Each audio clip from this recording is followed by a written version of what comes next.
அவங்க இந்த சமுதாயத்து மேலே அக்கறை இருக்கிற விஷயங்களை காமிச்சிருக்காங்கன்னு எனக்கு தெரியல. பட் இது வரைக்கும் இங்கே இருக்கிறவங்க பேசினவங்க நிறைய பேருக்கு வந்துட்டு நிறைய அக்கறை இருக்குது. ரொம்ப நல்ல எமோஷ்னல் பர்சனாக இருக்காங்க. அவங்கள பார்க்கும்போது ரொம்ப சந்தோஷமாக இருக்குது. அண்ட் அவங்க ஒரு படம் எடுத்திருக்காங்க, ஒரு ஃபஸ்ட்டு படம் எடுத்திருக்காங்க, ஒரு விஷயத்த ட்ரை பண்ணியிருக்காங்க. அண்ட் நிறைய பேர் பேசும்போது தான் தெரியுது மகேஷ் வந்துட்டு யூடியூப்லலாம் வந்துட்டு வீடியோஸ்லாம் போடுறார் அப்படின்ட்டு. ஸோ அது ஒரு நல்ல ஒரு இன்ஃபர்மேஷனாக இருக்குது. ஸோ நிறைய பேர் நியூ கமர்ஸ்க்கு இந்த ஒரு படம் ஒரு நல்ல ஒரு அடையாளமாக இருக்கணும்னு அந்த ஆண்டவனை வேண்டிக்கிறேன். அண்ட் அந்த படம் பெரிய சக்ஸஸ் ஆகணும். எந்த ஒரு படமாக இருந்தாலும் அதில் சில கைகள் இருக்கும். இன்னொன்று சில சில சில ஆர்டிஸ்ட் வந்து சில படங்கள் விடவே விடாது. அப்படி வந்து பாக்யராஜ் சார்லாம் இருக்காருன்னு நினைக்கும் போது எவ்வளோ படங்கள் சின்ன வயசுலேருந்து அவரோட நான் நடிச்சிருக்கேன், அவரோட படங்களை பார்த்து வளர்ந்துருக்கேன். அண்ட் எவ்ரி டைம் நான் அவரோட பேசியிருக்கேன், வீட்டுக்கு போகும்போதெல்லாம் பேசியிருக்கேன். அவர் திருப்பி ஸ்க்ரீனில் பார்க்கும்போது எனக்கு ரொம்ப சந்தோஷமாக இருக்கேன்.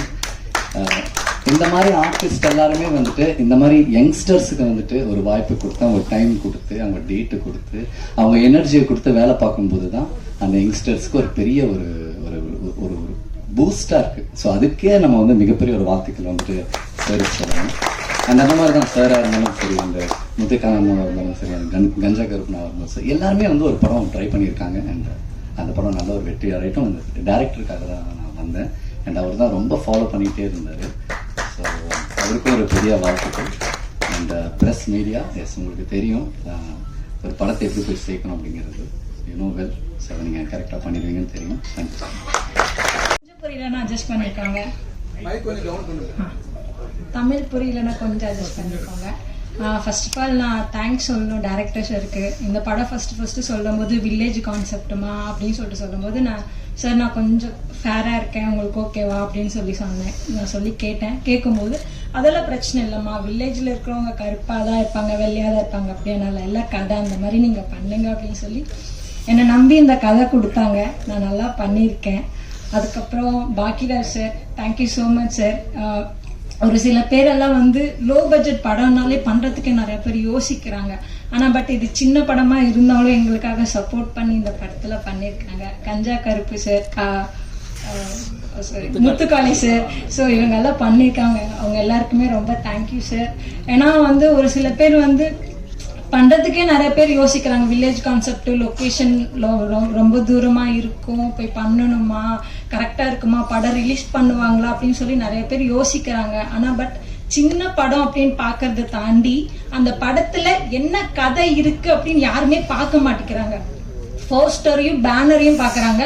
ஹீரோ ஃபேஸ் நல்லா இருக்கா, ஹீரோயின் ஃபேஸ் நல்லா இருக்கான்னு தான் பார்க்குறாங்களோ தவிர்த்து அந்த கதைக்குள்ளே போய் அந்த கதை நல்லா இருக்கா, நல்லா எடுத்திருக்காங்களா, சூப்பராக இருக்கா அப்படின்னு யாருமே பார்க்க மாட்டேங்கிறாங்க. தயவுசெய்து ப்ளீஸ் இந்த படத்தில் தேட்டரில் போய் பாருங்கள்.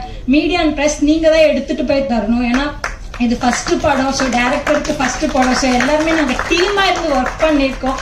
நீங்கள் சப்போர்ட் பண்ணாதான் எங்களால் ஜெயிச்சு வர முடியும். தேங்க்யூ ஸோ மச் எல்லாருக்குமே. தேங்க்யூ. அடுத்தபடியாக படத்தின் இசையமைப்பாளர் சார்லஸ். சான்றோருக்கும் என்னை போன்றவருக்கும் வணக்கம்.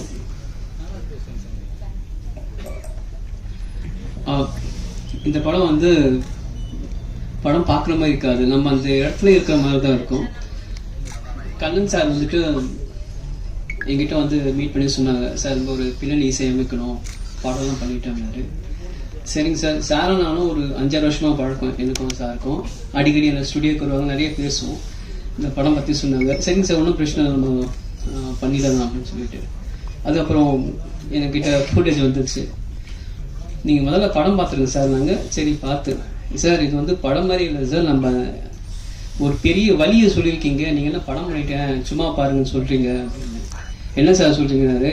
இல்லை சார், அதுவும் பெரிய ஜாமாவெல்லாம் சரியான ஒரு ரோல் நடிச்சிருக்காங்க, எனக்கு ஆல்ரெடி இந்த இன்ஃபர்மேஷன் தெரியும், நான் அந்த விஷயம் நான் கேள்விப்பட்டிருக்கேன், பட் அதுக்கு தான் நான் இப்போ படம் பண்ண போகிறேன், ரொம்ப சந்தோஷமாக இருக்குது சார் அப்படின்னு. சரிங்க நீங்கள் ஸ்டார்ட் பண்ணுங்க அப்படின்னாங்க. படம் வந்து அந்த ஆம்பியன்ஸே பார்க்கும்போது நம்ம அந்த லொக்கேஷன் இருக்கிற மாதிரி தான் அந்த இடத்துல தான் உட்கார போகிறோம் அப்படின்ட்டு உண்மையாகவே ரொம்ப அழகாக பண்ணியிருந்தாங்க. மகேஷ் சாரும் சரி, சார் பாக்கியராஜ் சாரும் சரி, எல்லாரோட ரோலும் வந்து நேச்சராகவே இருக்கும். நாட் லைக் அந்த ஆக்டிங் மாதிரி இருக்காது. இந்த சவுண்ட் எஃபெக்ட்ஸ் நல்லா இருந்துச்சு. சரி ஓகே மியூசிக் ஸ்டார்ட் பண்ணாரு.